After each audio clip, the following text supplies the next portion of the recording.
วันที่29เมษายน2026นี้ที่หอประชุมใหญ่ของแขวงอัตตปือได้จัดพิธีปาฐกถาเหล่ามุนเสือวันกรรมกรสากลครบรอบ140ปีคือวันที่1พฤษภาคม1886หา1พฤษภาคม2026ให้เกียรติปาฐกถาของทานบุญถึงดวงสวรรค์เลขาผักแขวงประธานสภาประชาชนแขวงอัตตปือมีคณะผักคณะนำพนักงานรัฐกรแผนกการออมขังแขวงเข้าร่วมรับฟังท่านบุญถึงดวงสวรรค์ได้ยกให้เห็นถึงประวัติความเป็นมาของวันกรรมกรสากลก็คือกระบวนการต่อสู้ของชนชั้นกรรมกรและชาวผู้ให้งานตามโครงจักรโครงงานเพื่อต้านการกดขี่ขูดขีดของชนชั้นนายทุน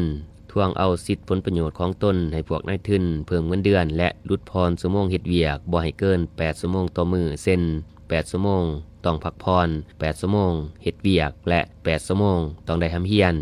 ต่อเหตุการณ์ดังกล่าวลัทธิสังคมนิยมและชนชั้นกรรมกรพร้อมกับปวงชนลาวทั้งชาติผ่านภาความยุ่งยากเฮ็ดหน้าที่ต่อต้านทวงเอาสิทธิผลประโยชน์อันชอบธรรมของสมาชิกกรรมบาลกรรมกรและผู้ให้งานค่าครองชีพการบ่งแยงดูแลทั้งด้านสุขภาพและความปลอดภัยในสถานที่เฮ็ดเวียกและอื่นๆแน่ใส่รับประกันชีวิตการเป็นอยู่ของกรรมกรและผู้ให้งานให้น้ำมือดีขึ้นนับแต่นั้นมาได้ถือเอาวันที่1พฤษภาคมของทุกๆปีเป็นวันบุญใหญ่ของชนชั้นกรรมกรในทั่วโลกท่านบุญถึงดวงสวรรค์ยกให้เห็นถึงสิ่งท้าทายและความต้องการของผู้ให้งานลาวในปัจจุบันแม้ปัญหาเงินเดือนหรือค่าให้งานเงินอุดหนุนสวัสดิการให้แทดเหมาะกับการขยายตัวทางด้านเศรษฐกิจเว้ารวมเว้าเฉพาะแม้นค่าครองชีพที่เพิ่มขึ้น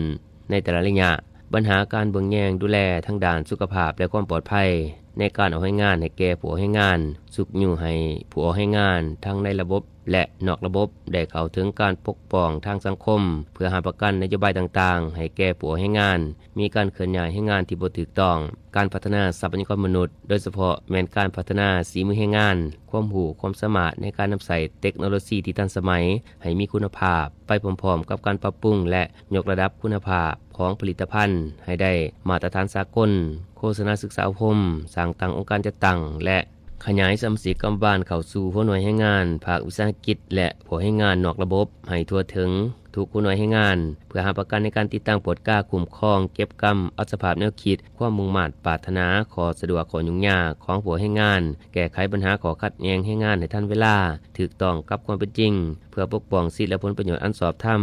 คุ้มครองเสนอให้ทุกภาคส่วนที่เกี่ยวข้องเอาใจใส่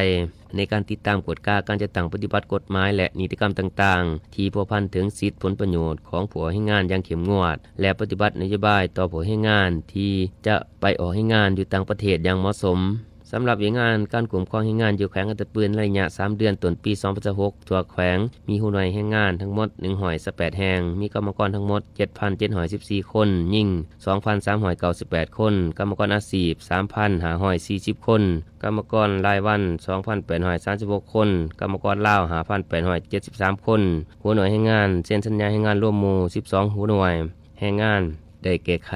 คำร้องขอความเป็นธรรมจากผู้ให้งานที่เสียสิทธิผลประโยชน์พร้อมได้แก้ไขกับผู้ใช้ให้งานแบบปณิประนอมได้9ฉบับและทวงค่าให้งานให้ผู้ให้งานเป็นเงินหลายกว่า